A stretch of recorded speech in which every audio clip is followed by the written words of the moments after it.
Mas eu quero contar que o líder do Irã, o Ayatollah Ali Khamenei, reivindicou hoje a vitória sobre Israel e os Estados Unidos no conflito de 12 dias. Vamos então com o Luca Bassani, porque foi a primeira manifestação depois do, digamos, cessar-fogo ser assinado, entre aspas, né, Luca Bassani?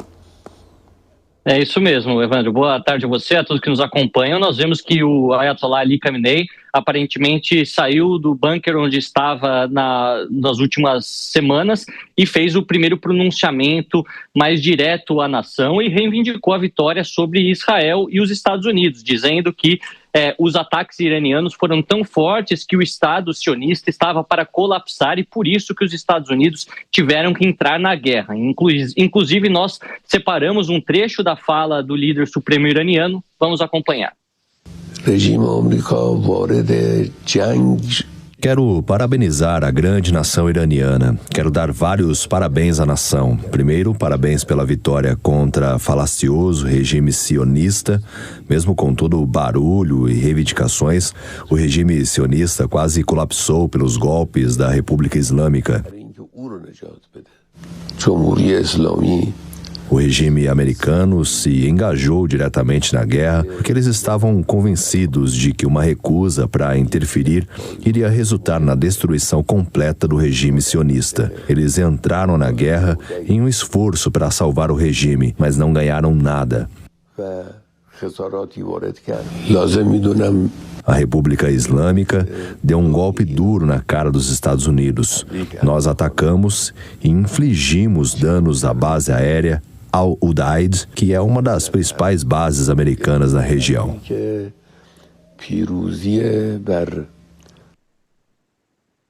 Vale dizer que o próprio presidente Donald Trump disse que esse ataque conduzido pelos iranianos foi, inclusive, previamente avisado aos militares catares e naquele momento não havia ninguém na base para que qualquer tipo de casualidade ocorresse. Ao mesmo tempo, nós vemos que os Estados Unidos também têm questionado muitos dos órgãos de imprensa que colocaram em dúvida a efetividade da operação conduzida no Irã e o secretário de Segurança, Pete Hegseth, hoje conduziu também uma coletiva de imprensa dentro do Pentágono, no qual ele disse que todos os resultados preliminares daquilo que foi feito nas instalações nucleares iranianas indicam que a operação foi extremamente bem sucedida. Também a fala do secretário norte-americano temos para podermos acompanhar. Com essa ação militar decisiva, o presidente Trump criou condições para encerrar a guerra, dizimando, obliterando, destruindo as capacidades nucleares do Irã. A imprensa não quer falar sobre isso ou trazer à tona os ataques bem-sucedidos no Irã. Deixa eu ser claro aqui. O presidente Trump conduziu a mais completa e secreta operação militar da história. E foi um sucesso total que resultou em um acordo de cessar-fogo e no fim de uma guerra de 12 dias.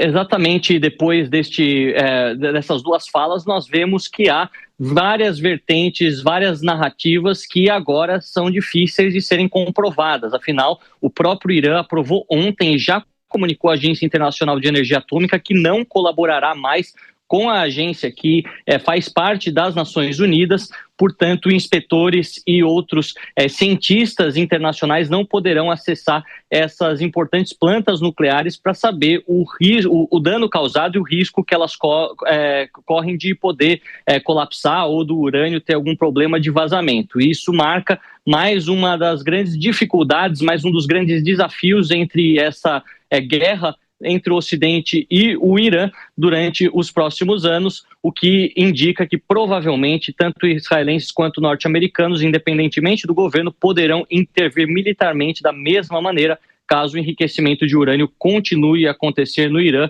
assim como aconteceu durante as últimas décadas. Tudo indica que não será fácil, Evandro. Parece que é apenas um período de hibernação deste conflito. É verdade, viu, Luca Bassani? A depender das falas dos seus representantes, é isso que temos como indicação. Obrigado, um ótimo trabalho para você.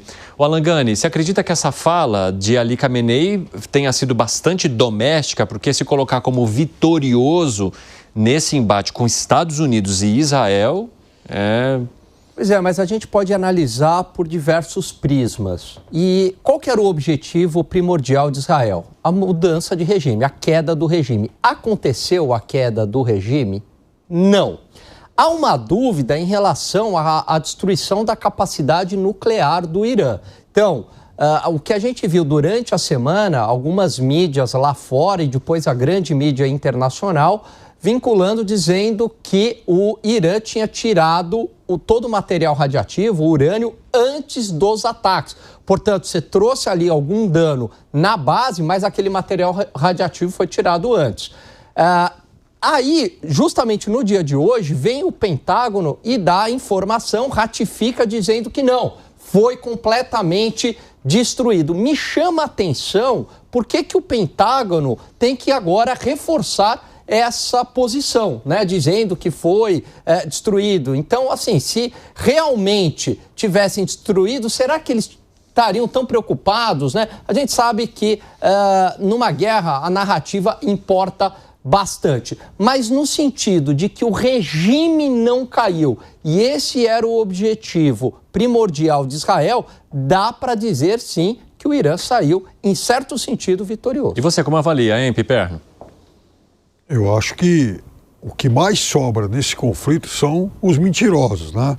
É evidente que nenhum lado venceu e nem o outro conseguiu alcançar os seus objetivos. O Alan descreveu muito bem. O Israel não conseguiu minar o regime iraniano. Os Estados Unidos, não, ao que tudo indica, não conseguiram arruinar o programa nuclear do Irã e o Irã, muito menos, saiu vencedor no campo militar. Agora, o Irã, de fato, respira. Ele ganhou uma sobrevida e talvez esse fosse o grande objetivo agora do regime dos ayatolás, que jamais viu contra si uma união de forças tão grandes atacando o próprio país. E mesmo assim, eles conseguem resistir. Agora, há muitas questões que nos próximos tempos, talvez ou não, a gente consiga as devidas respostas. Uma delas, se os Estados Unidos fizeram um ataque tão forte, por que o Irã, na sua resposta contra a base americana, ele avisou antes e mandou lá, fez um ataque meio fake, um ataque lá de mentirinha? O que tinha de coreografia diplomática ensaiada nisso? Segundo, qual é hoje, de fato, o tamanho do programa, do programa nuclear iraniano? O que aconteceu com a produção iraniana de mísseis, que é outro aspecto muito importante nisso? O fato é que esse conflito mostrou que o regime iraniano só cairá se houver por obra da oposição interna. Não dá para entrar no Irã com tropas terrestres e tentar derrubar como já foi feito em outros países. Até porque o Irã não faz fronteira, nem com Israel e muito menos com os Estados Unidos. Então, eu diria que esse conflito ele ganha agora uma pausa. Mas eu não duvido que daqui a pouco ele seja retomado.